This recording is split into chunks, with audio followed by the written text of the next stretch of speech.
Welcome, everyone, and thanks for joining us this evening. Just quickly, for those who are not familiar with Renew, we are here to provide independent advice to the public on renewable energy, sustainable living, and energy efficiency. We do that through events such as these with our local branches.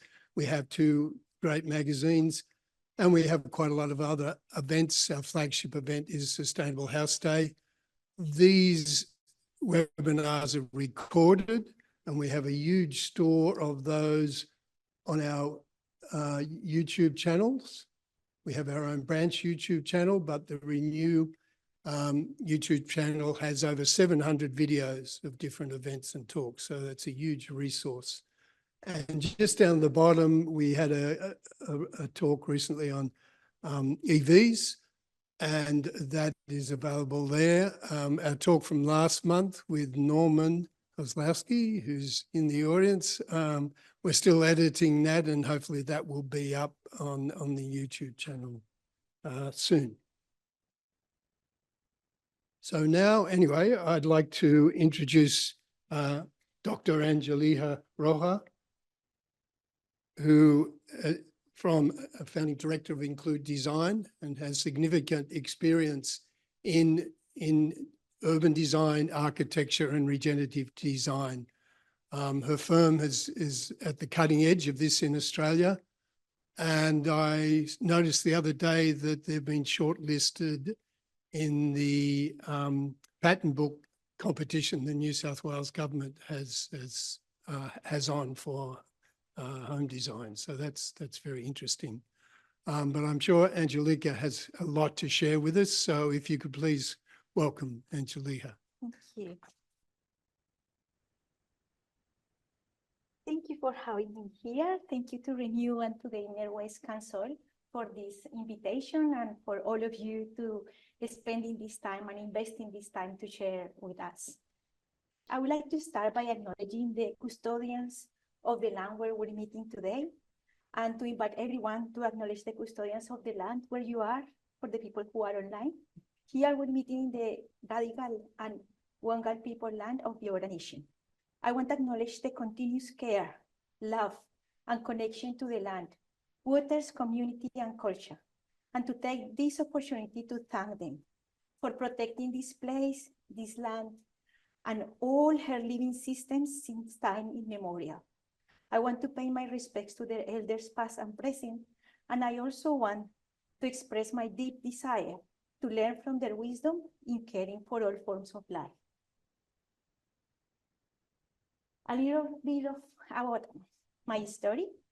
I'm the co-founding director of Includesign, with a consultancy that merges architecture, urban design, and regeneration. We're working on contributing to the notions of home at different scales, and we are, as part of central to the design approach, is the health of people and planet. Our team works both in New South Wales and Victoria, and we're delivering housings, basically, and also placemaking. A little bit about my story, as you can tell by my accent. I grew up in Colombia, between 2 towns. I'm very connected to nature and also to cities. My early years, I was fascinated about what it seemed to be 2 worlds, the natural world and the very urban world. That then at the end of 16, that fascination led me to start to decide whether I was going to study ecology or architecture. I decided the latest. However, that seemed to be like 2 different worlds, and the integration of that have led who I am today, have shaped my explorations and my work. I think that's part of the journey. Early in the 2000s, I came to Australia for different reasons. One was because I wanted to adventure another place to live, another type of culture. And also the other reason, and the professional reason, I wanted to learn more about sustainability. And there was a lot of information out there about how Australia was moving towards. When I came here, to my disappointment, I have to say, the visit, when we went to visit places, it was very focused on technology only. which doesn't mean that it is not important. But then that led me one lecture. I remember 2012, Dominic Hess was talking about this concept of regeneration, and that really touched my soul. So since then, I've been combining practice, research, a little bit of feelings, everything about what this is and how we can practice it together. My work now combines design, education, and, as you can tell, motherhood. The idea of regeneration and bringing it to more ways of practice led me to start Includesign and co-founded it with my life and business partner, who is also here today. So today we're gonna focus on 5 things. I'm gonna try to touch in all of this. Let's see how the time goes. One is regenerative design as an approach, and how that can be applied to different scales of those notions of home renovations, existing housing, new medium density housing, and a project that brings the living building futures together, adaptive reuse. So what is this idea about regenerative design approach, on where it comes from? So I want to invite the audience here, if you can think about any feeling or words that come with these words for maybe just 30 seconds. Like, yeah, that's one. Anyone else wants to share? Bring something back to life. Yeah. So we hear in previous talks, we like have 2 different kind of understandings. One is the re, which brings us to recharge, repair, healing, recognizing, reconnecting, and caring. And all these words that come back with, that also includes the past, whatever has been damaged, and how we can restore. And the other word is also about what it brings, creating new ideas, nurturing potential transformation, exploring potential, some people say about thrive, about bringing new life, about joy. So when I heard the word regeneration, it felt a little bit more exciting. And that then when we started to look about what it means, what regenerative design, why, what does it want to do? So regenerative design, if we put it in a sentence, aims to benefit places and communities by reconnecting people's intentions, our creative capacity, our ability to work together, our habitats, the places we inhabit, with the coevolutions of living systems, both social and biotic.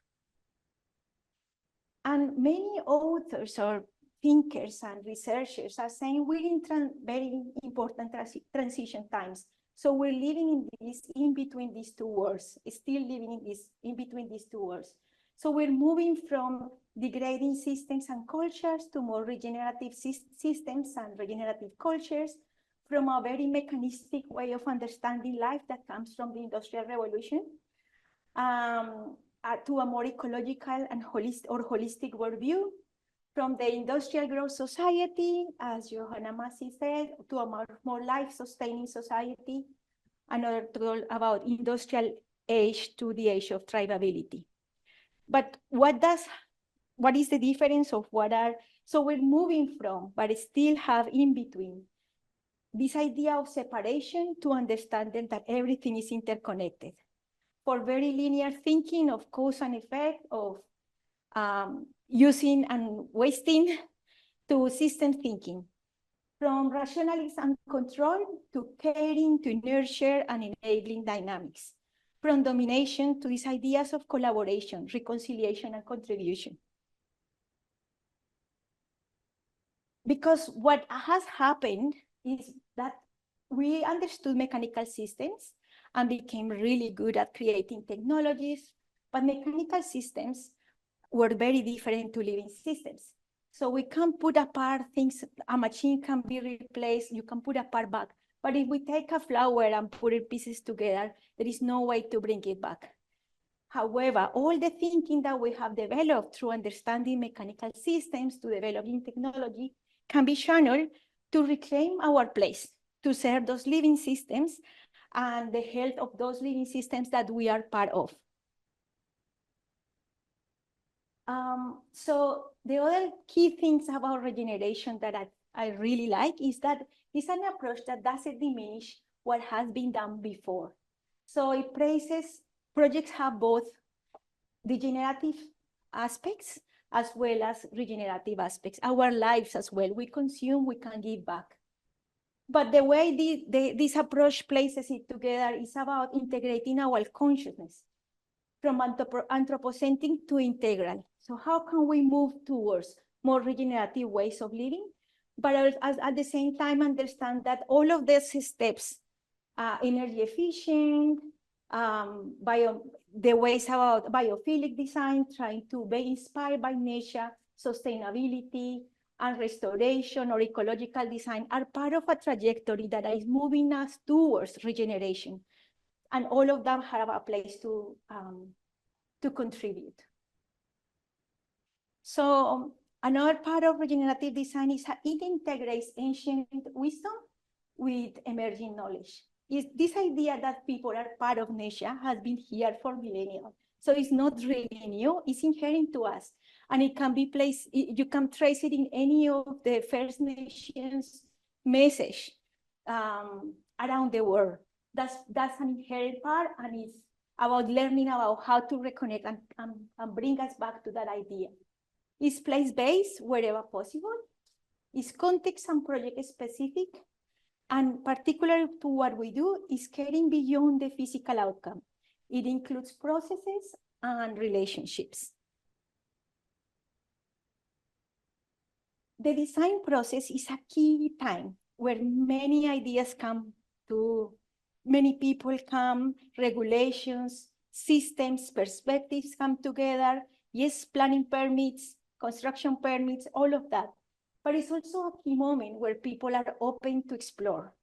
So it has the capacity, from a regenerative perspective, the design process has the capacity to nourish people's capacity to contribute to living systems, to explore and unlock potential, to foster fields of care and commitment, and to enable benefits along with the creation of physical space.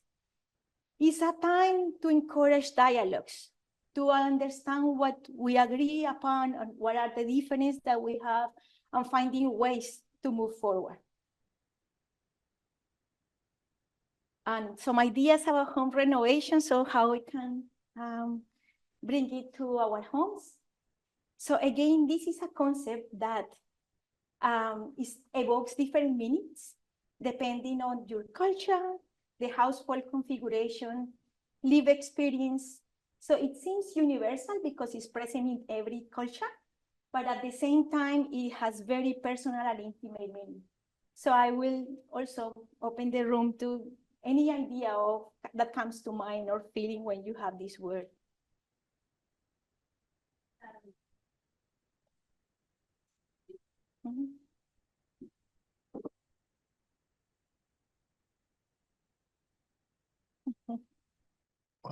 Safety was one word that was raised. Protection is another. Sorry. Comfort. Containment, yes. Family. Recuperation, yeah. Yeah, when we have these are some of the words that come when we have asked this question. It's interesting that for some people it's a place to steward, while by others it's a place to own. For some people it's a very private, while for others it's a place to share. Or maybe it's not that it's for some people, but there are times when the place is to share. There are times when the place is to be intimate in your own home, and then you need that refuge aspects of the home. Words like community, also a place to disconnect or to unwind. So when we are faced with home renovations, we have an opportunity to reconnect to our own place. is a time to explore and rediscover what is around, to learn about the story, to learn about the living systems, for example, topography, water, biodiversity, or exploring the connections with the neighborhood. In this project for Paolo Belvilacqua and family, early during the process, we have some workshops, co-design workshops with the family, and the children research about the country of their home and presented back to us what they thought was the First Nation perspective. And they started to, what they understood the story of the place was. It's very different if we go and research that and give them back to them, that if they go and start to have that process of understanding, in like it's a journey in that we're all together. Also, the whole family map how their different journeys and what they enjoy about the neighborhood and how the neighborhood was supporting them daily. That kind of create that, this is a family that is already on that space. So I won't say the design process was the one that started that process because they already felt that love, but it's about rediscovering and acknowledging those moments or what makes our houses and the places where we choose to live special. So through experience, it was about rediscovering the house, through live experience and exploration, and an assessment for the house, that it not only looks for the regulations, what the structure, what are the performance of waterproof issues, but also explores what people love about their place, about the current house. Facing renovations, as especially around these times, implies an assessment of what is working, not only what it doesn't work. So as built environment professionals, we've been wired to look at aspects that don't work in a space. We come to a space to look for what to change.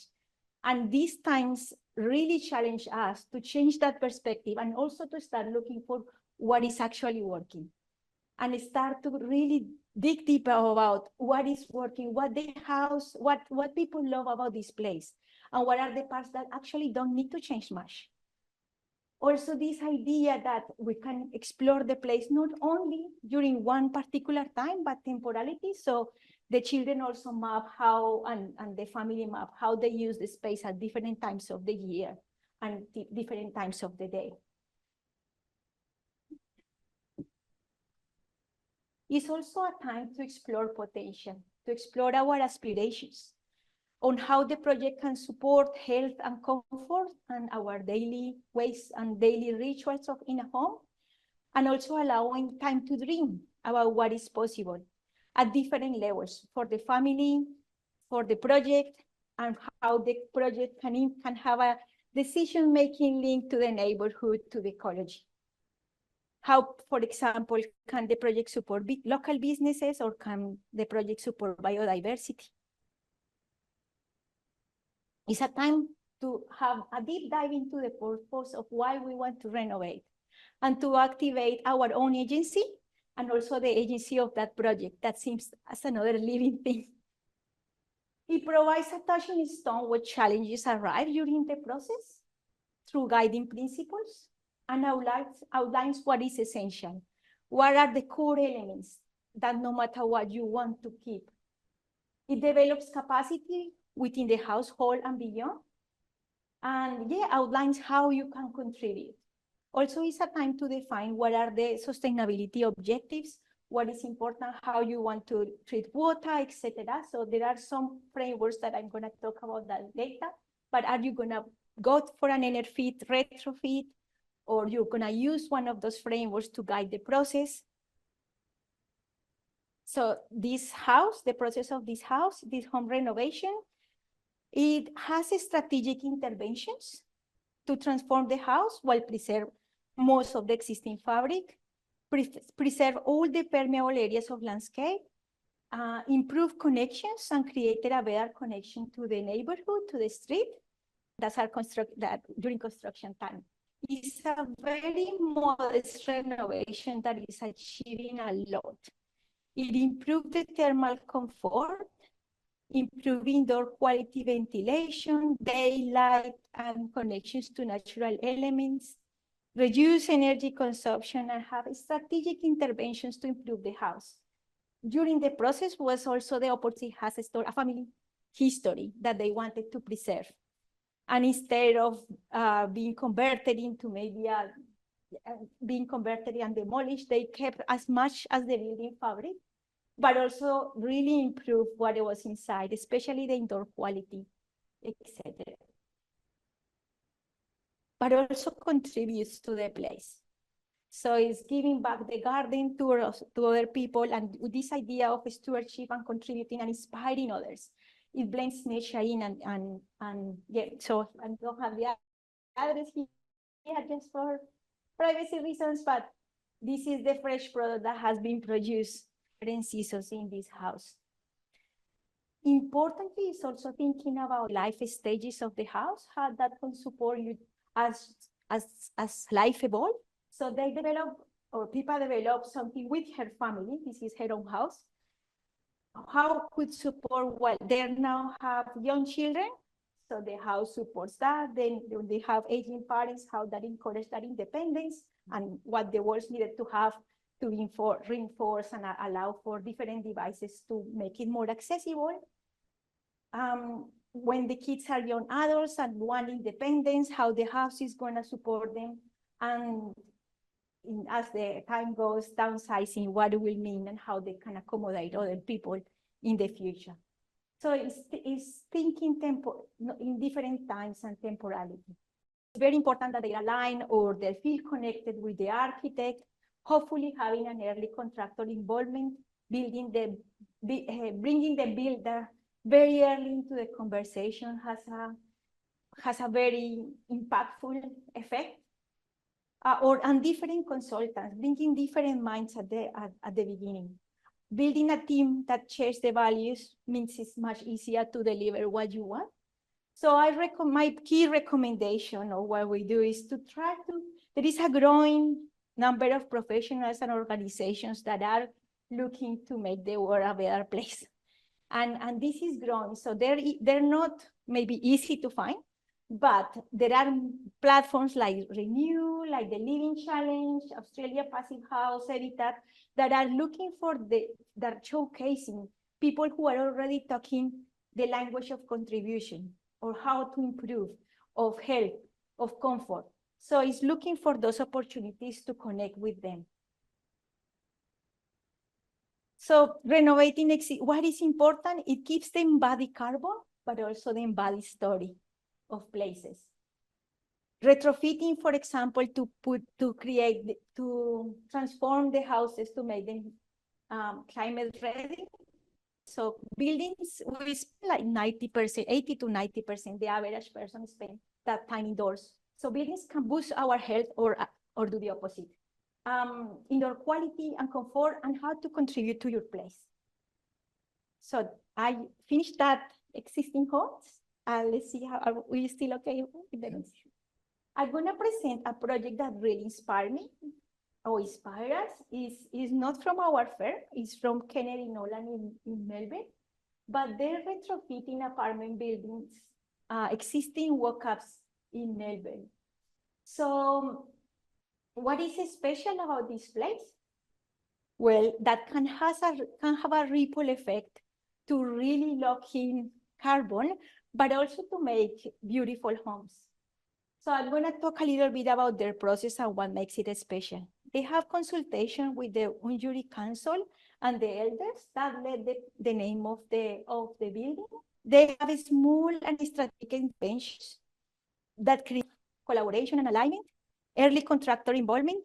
The client, the builder, and environmental consultants were involved in the decision-making process since the beginning. They report, and I quote, "The success of the project can be attributed to the builder's early involvement and good collaboration within the project team."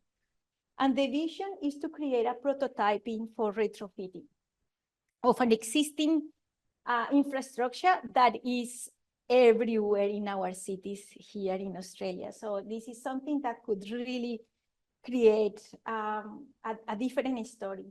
And the priority was about creating a place that people would love to live. What are the outcomes? It looks better, it feels better.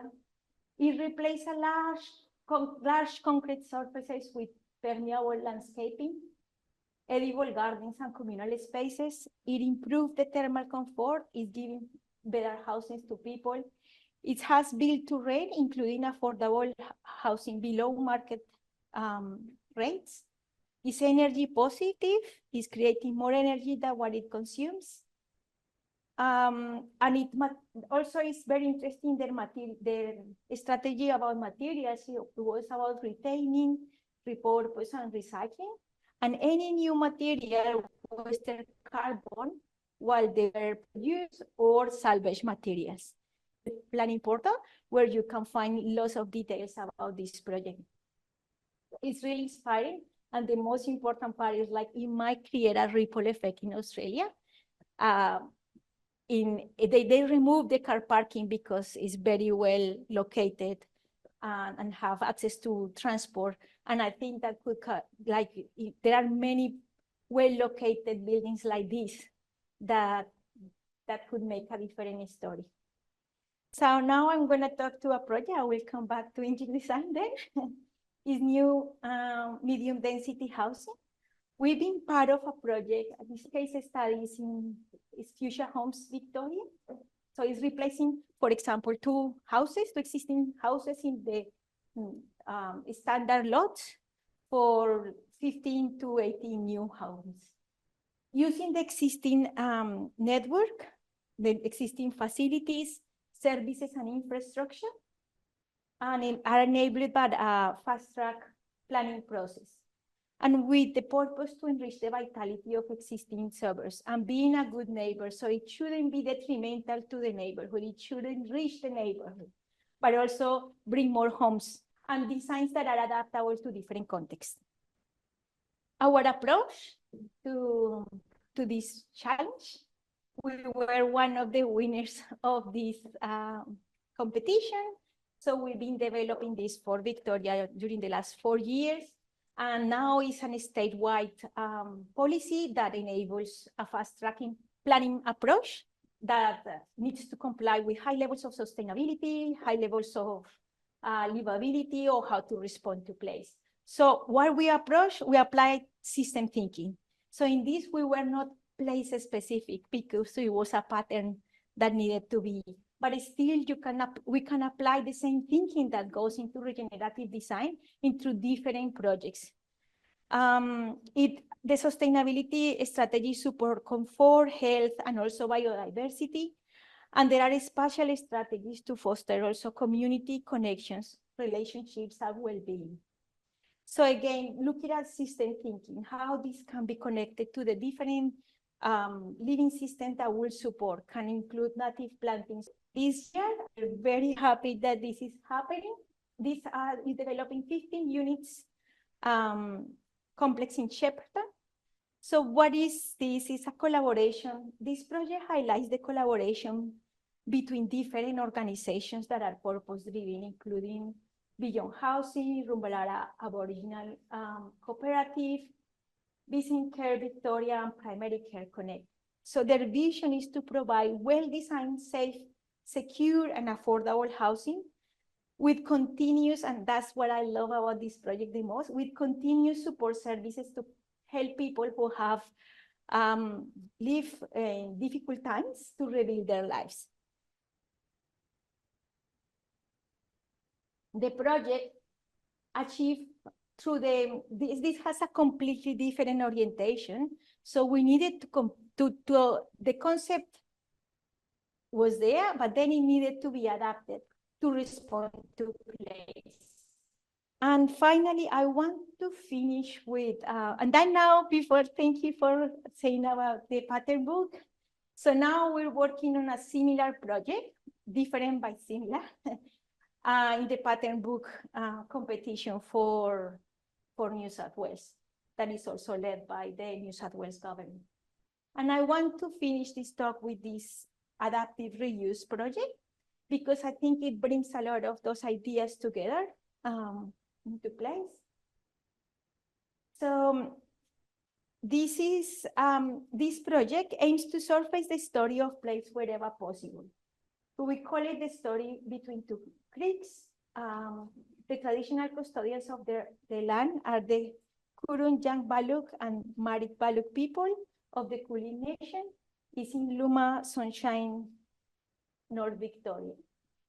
So this was a competition, a design competition to inspire practitioners to think holistically, organized by the Living Institute of Australia. And the challenge was what socially just, culturally rich, and ecological restorative adaptive reuse looks like. The challenge was to reimagine a 1970s heritage listed building and its surroundings and applying regenerative design through this framework, which is one of the most holistic and ambitious measures in sustainability available at the moment. The first thing we did was to build a team of different people. I want to highlight all of them were bring different perspectives. For example, Amy Meehan brought her First Nations perspective, which really enriched the story of what we were able to do. Dominique Hess, who brought the ideas about healing place, passive design, and her knowledge in embodied carbon. And us, all the Includesign team, and Elena Pereira, who is a local in the area, who really helped to understand what the story of place and the different ideas about the local context. So we have constant dialogues and workshops to enable those different perspectives, and we call this process a yes and process. So this is normally, sometimes in design, people come with their ideas and contradictions. So we have that practice of facilitating workshop between us.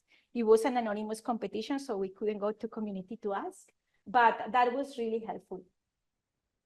So we developed guiding principles. We proposed six guiding principles that wade into the LBC performance category. So one was caring for country, honoring story and essence, working together, touch lightly, love of place, and circularity and local economy.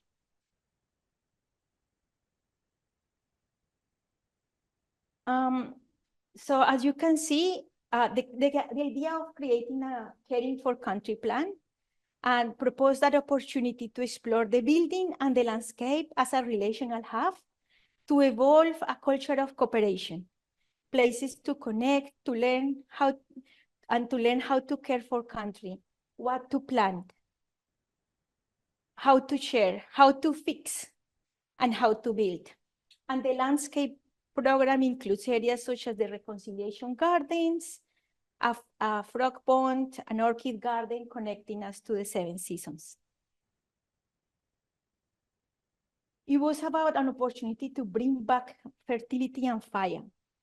In an ancient land, this place was a fertile area where seasonal flooding brought organic matter and with the use of fire created abundance. This is lost now. Our proposal outlines a way to bring it back. So challenging the LBC, we propose to bring back fire to country using a new design by Amy Meehan at Mind the Sky to create biochar. This supports community to safely understand fire and permanent carbon, which creates soil apartments for nutrients, microbes, and water. It includes programming and celebration to come together to make biochar. So this idea of carbon celebration was new to me during that design process, and she brought that perspective. She's an Aboriginal woman who is she has a startup. If you can Google and find more about that, I really recommend. It's really interesting, the work that she's bringing to the conversation. So the programming is proposed to weigh the inside and outside, and to foster that connections, that relationality, and the capacity of that area to be a village. The building context, this building context is changing, and now is a site surrounded by new residential community, which requires greater local amenity.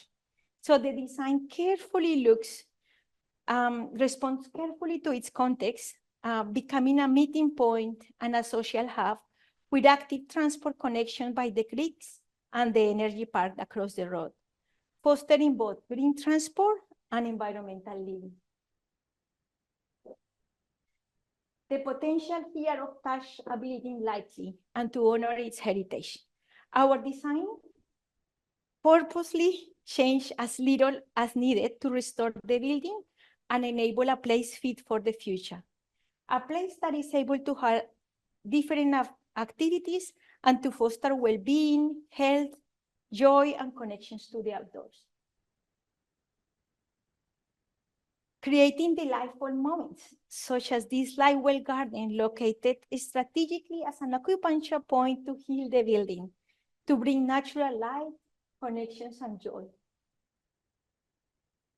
It also aims at the building, bringing back the building to life in a way that supports people of all ages and diverse abilities, designing to nurture meaningful connections. For example, this childcare is on the ground floor, connected to the land with access to nature, but it's also co-located with co-working spaces to support working parents like me.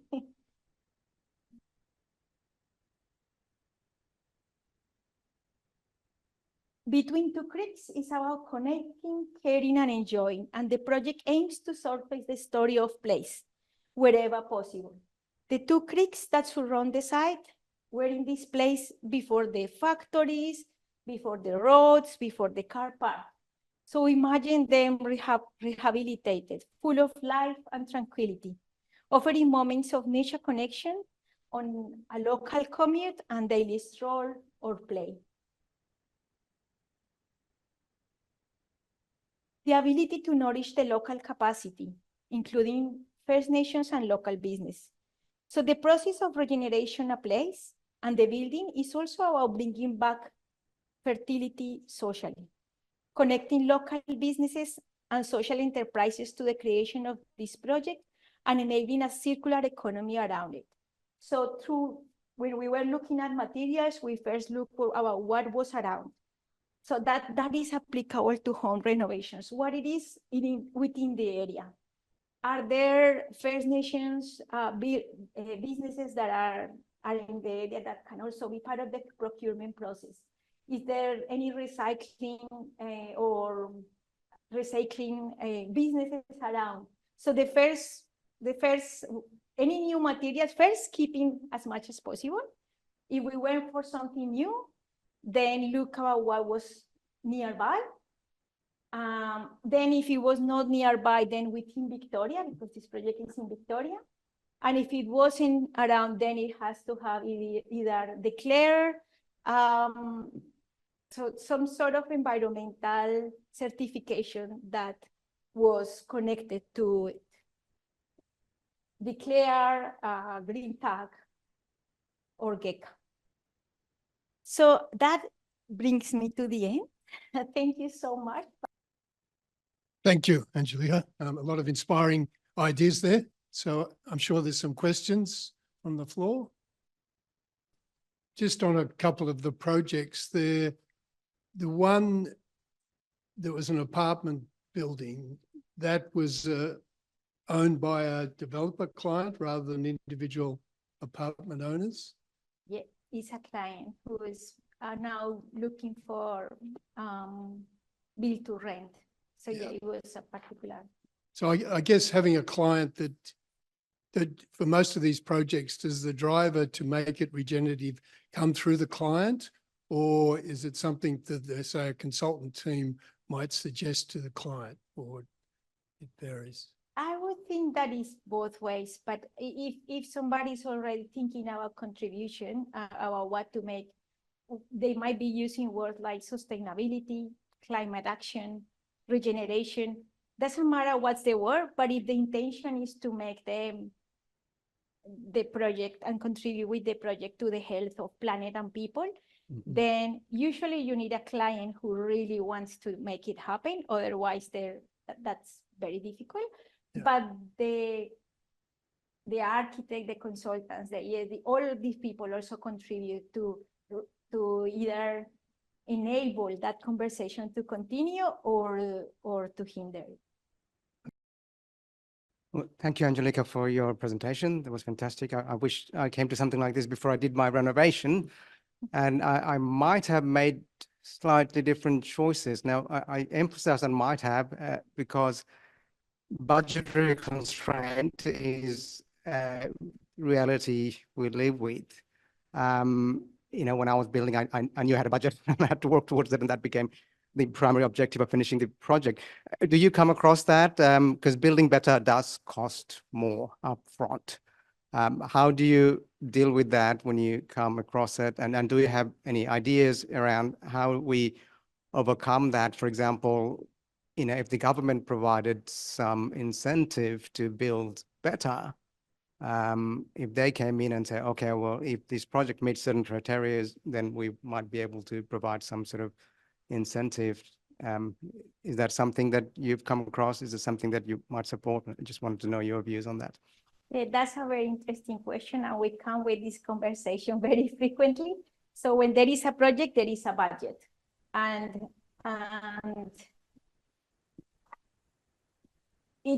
in projects, it's about looking about what is essential and also taking the decisions of where you want the money to go. So, for example, if is it thermal comfort, what is more important, because that will make your house ready for the future? Would that be more important than creating an extra room?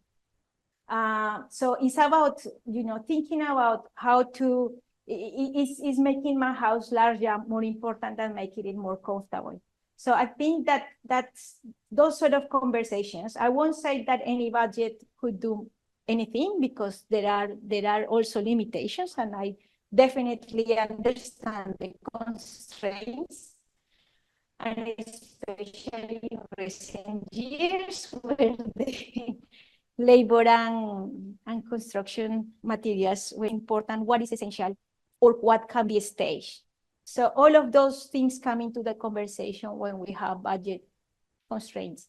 There is in the guide of the retrofit for apartments, they had a list of how they come up with where the money needed to go, and where are essential, where are like priority number 1, priority number 2, and things that were nice to have, but not necessarily essential for the project to become what it is. I'll just let people online know that if you have any questions, if you drop them in the Q&A tab, we can certainly look at them.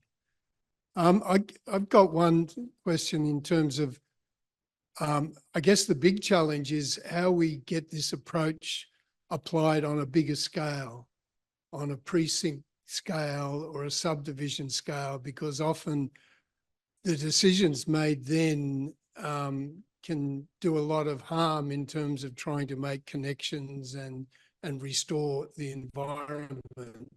Well, when you were asking, one project came to mind. I was a group of people who did a project in Castlemaine, and they came together and created something very special to live together in harmony with. Familiar with that project, yeah. That project. But in terms of urban and policy, I think we're moving towards.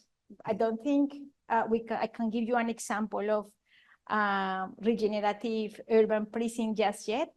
I have seen that more into regenerating existing places than in greenfield. Yeah. At the moment. But there is opportunity. Like, there is so much beauty to do in those sort of projects where, you know, but yeah, I'm with you. I think there is opportunity. If those things are not considered early, there might be difficult to unlock that potential. Yeah. Sure.